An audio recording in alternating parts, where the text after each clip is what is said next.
when you spend as much time out on the road as we did when we're wrestling, you try to pair it with guys that you like, guys that you get along with, guys that you have something in common with.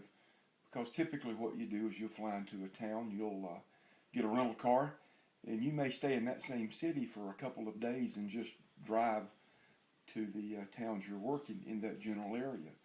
So you get together with a couple, 2 or 3 other guys, and you'll divvy up the expense of a rental car. And so it's important that you're with guys that you like and get along with, because you're on the road, even in the airplane, in the rental car, at the hotel room, working out, you go tan, you do everything with those guys.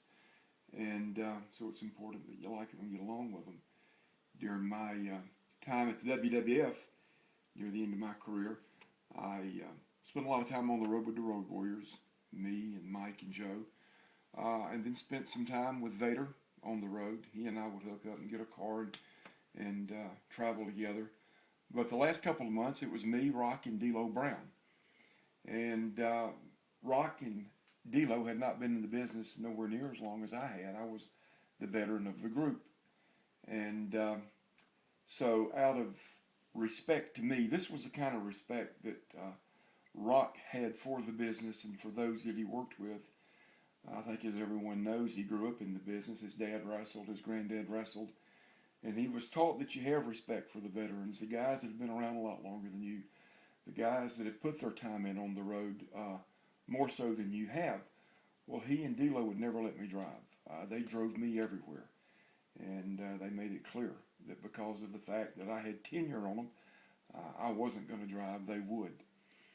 And one of the last times we were together, we were on our way to the venue, on our way to the building. We were running late, and Rock was driving, and we were going in the wrong direction. So we had to do a U-turn to head in the opposite direction. And in the process of doing a U-turn, he hits the curb and the tire blows. We have a flat tire.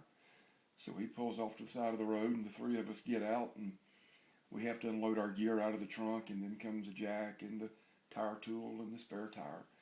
And Rock stopped in the middle of everything. And he said, "No way, Dale." He said, you get up on the curb and watch. He said, "You've been out here a lot longer than we have. You've been doing this a lot longer than we have." He said, "It's our job to take care of this." He said, "You don't do a thing." He said, "We'll handle it and take care of it." So I think that speaks volumes about the kind of guy he is and the kind of respect he had for those that he worked with in the business in which he worked in. So, good guy.